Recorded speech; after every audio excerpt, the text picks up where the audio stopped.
Hey, Unit 1. Shit, I've told you repeatedly. I don't got any more money to give you. No, that's not what I'm here for. Well, this time anyways. Now, you see, I conveniently found these earrings. Man, it sure is dark in here. And I just wanted to try them on with my best friend. You just couldn't find anybody else to try them on with you. So here's one for you. Then can I get a little bit of help? Because I can't reach my ears. It's okay, Mr. Stumpy, I got this. Oh, somebody's gonna have stumps, all right. Wait, something, see, nope. Yeah, I'm kinda starting to think this was a bad idea.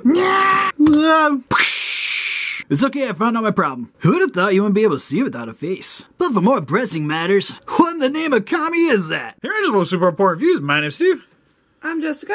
And today I'll be going over the X Plus Godzilla vs. Evangelion 30cm Unit 1 Awakening G form. This is a Godzilla vs. Evangelion crossover figure by Plex, because Hideki Anno, who directed Shin Godzilla, also did Neon Genesis Evangelion. And the main reason why we picked up this figure is because it's just super cool, unique, and I doubt too many X Plus collectors are really gonna have this in their collection. Plus, I am a huge Godzilla fan and also love me some Neon Genesis Evangelion. Pretty! Yeah, because the Evas are definitely my favorite mechs of all time. I love those things. I love the anime. So this just seems perfect for our collection because it kind of ties two of our rooms together. Yes. Oh no, no. Mrs. Get away from the door. You're not allowed in your kitty. She desperately wants it. And I desperately want to get to this review. So without further ado, for the packaging, you pretty much just get the front image here with the Evangelion side of the packaging. You got the Godzilla crossover here at the top. Love that. You have the official little sticker on the bottom with Plex, a bunch of stuff I can't understand, except for 30cm, and there's a G. It's by X Plus 2017. The rest of the packaging is just brown cardboard, which you guys can see. Nothing too much here except some legal mumbo jumbo here on the back. So let's get him opened up out of his cardboard prison. Alright, so now that we have Evazilla opened up out of his cardboard prison, first we're going to attach his tail, which how you go about that. On the back here, you're going to see where you insert the tail is right here into this hole. What you're going to need is a little hairdryer. And then what you're going to want to do is start up the hairdryer and just kind of do a little circular motion right here at the base of the tail. Then after about 15 seconds or so, this will soften up. And then you just insert the tail into here. Just be a little bit careful though with the spines here, so don't try to twist it in there too much. You generally just want to ease up where it's soft enough to just pretty much push this right in there. And then if you have a little bit of a hard time, you can also stick the tail into the freezer to harden up the vinyl here to make it easier to stick it into the hole. So now that we have Unit 1 with his tail attached, he looks flippin' sweet. Yeah. Oh, look at that freaking profile on this guy. Because you can see here, he's in a more slouched over crouch position like he's stalking something, which is really cool looking. Trying to do a 360 with him. It's not the easiest thing because this guy is really huge for a 30cm. Because technically he's a 30cm from his feet to the tip of his head. That does not include his shoulder pads, the back spines, what have you, because compared next to other 30cms, he definitely towers over them. We're going to actually do an early comparison real quick just to show you. Because here is next to the Diamond Reissue 1984 Godzilla, which this is a 30cm figure you can see pretty much right at head level. So, the rest of the bulk of this figure is not incorporated into that 30cms. So, for being a 30cm figure, he pretty much dwarfs most of the other ones in the collection. Which is awesome. Then for a closer look at his details, head sculpt is gorgeous on this figure. Because I love on the one side, you have the Evangelion, more classical head sculpt here. With the little horn on the front of the Evangelion, you have the more illuminated eyes. You got some of the what's not quite teeth for the Evangelion technically. He still has teeth. Yeah, because the Evangelion still has teeth. But you have the little armor plating that kind of represents it. Same with here, you have the metal plates for the chin and the little side plate here. But you can see where the neck region here is forming into a Godzilla-esque creature, because it's not quite Godzilla. Because you can see here for the skin texturing, this is a little bit more humanoid, in my opinion. Yeah. It's more of like a hide, not really scaling, but then you have like the more traditional scales here and back here, which is more reminiscent to the Millennium Godzilla, because that, like the 2099 Godzilla, because the scales on that guy were a little bit more sharp and had a more harder edge than most of the other Godzillas, which are more just like wrinkles. Yeah, this looks more like muscle, like sinews of muscle. Yeah, and then you have a lot of little spikes and stuff going on in the top section here. And then when you start rotating his head, you can see the other side does not have the same thing going on.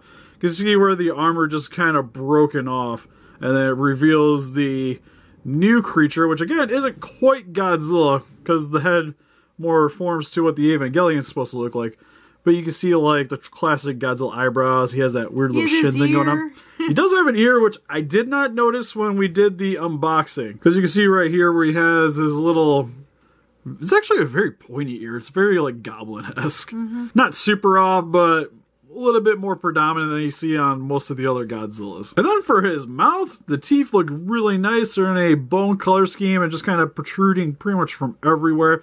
You can see his nice fleshy red tongue. You see here right towards the center here where he does have his throat hole. You have the little membranes on the side of his mouth. Looks fantastic. And then starting to move down to the side of the neck where we talked about the muscles kind of bulging here. And then he does have what's reminiscent of the armor plate for his neck region right here. I'm gonna rotate him to the side a little bit just so you guys can see it. Which to me looks a little bit more skin textured, kind of like the muscles here, more so than actual armor plating. But then again, it could just also be just very dented and worn. But it's kind of fusing into the skin, so it looks odd.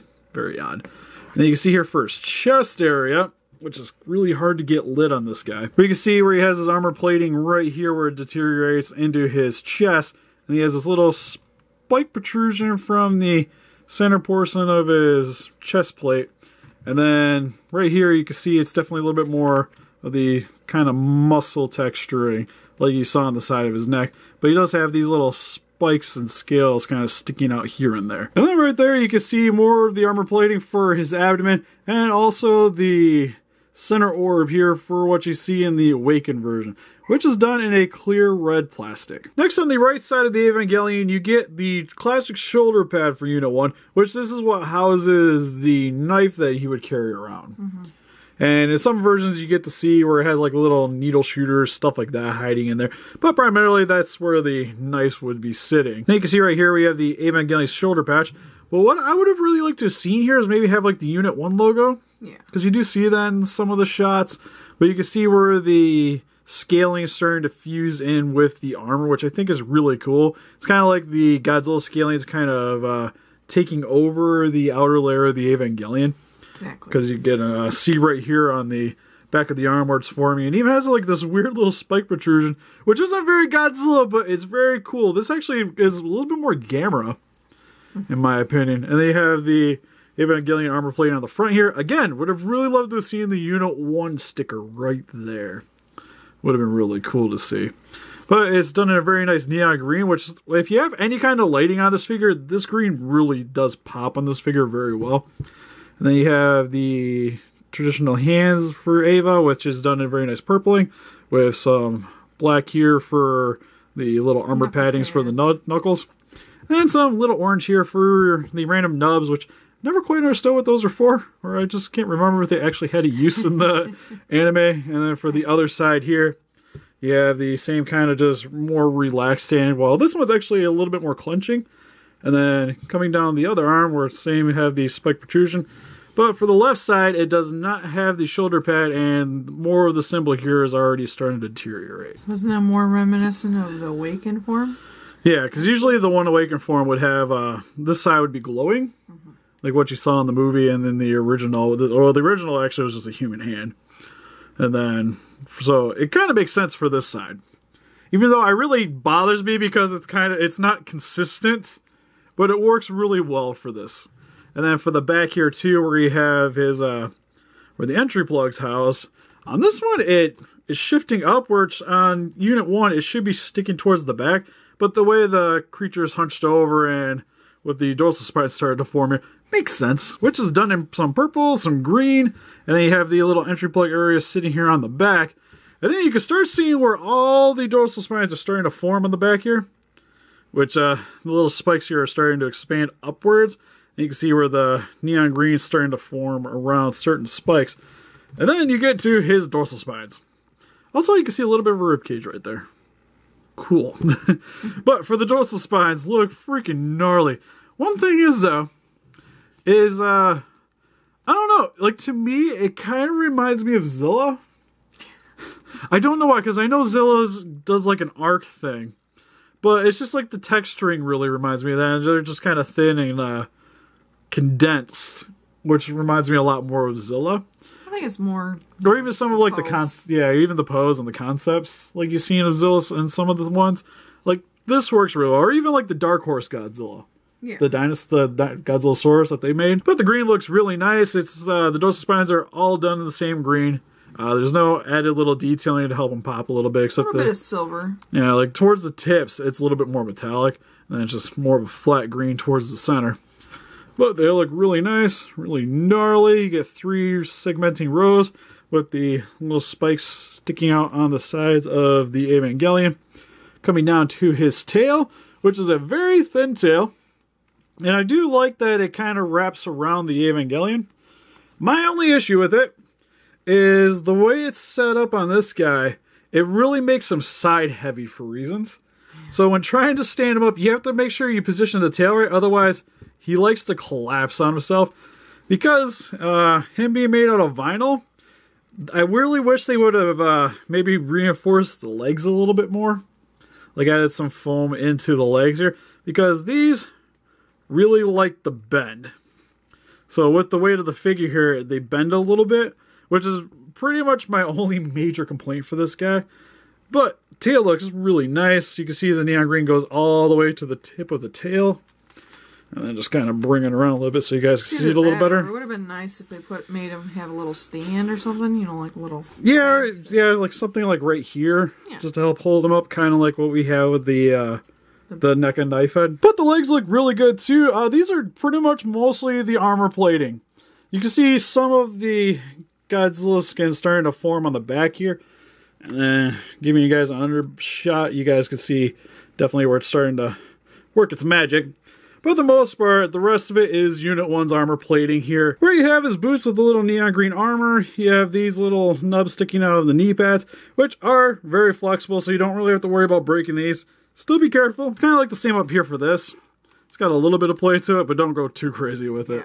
Yeah. And then on the bottom of his feet, some copyright information and a little bit of orange there for the little nub on this bottom section. So again, just to reiterate, let go of his tail. Because you can see here where he's starting to sink a little bit. If you have it set up wrong, he will tip pretty easily. The tail does balance him up a little bit, so you got some time before he tips off the shelf.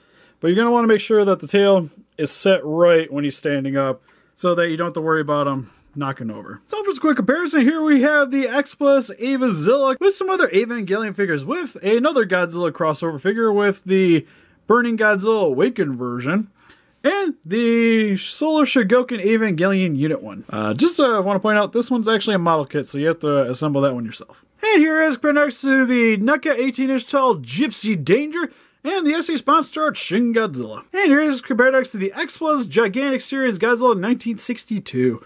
Which, the Gigantic definitely is the bigger of the two figures here, don't get me wrong.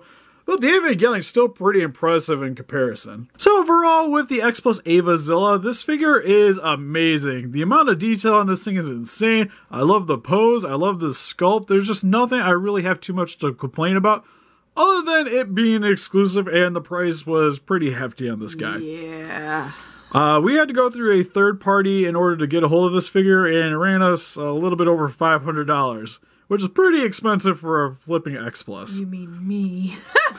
I chipped in, which is pretty much, if you guys are interested in this figure, you guys are going to have to be worrying about as well. For the most part, he's only really available on eBay that I know of. You might be able to get him through some other sellers, possibly even Facebook, maybe even check around on there.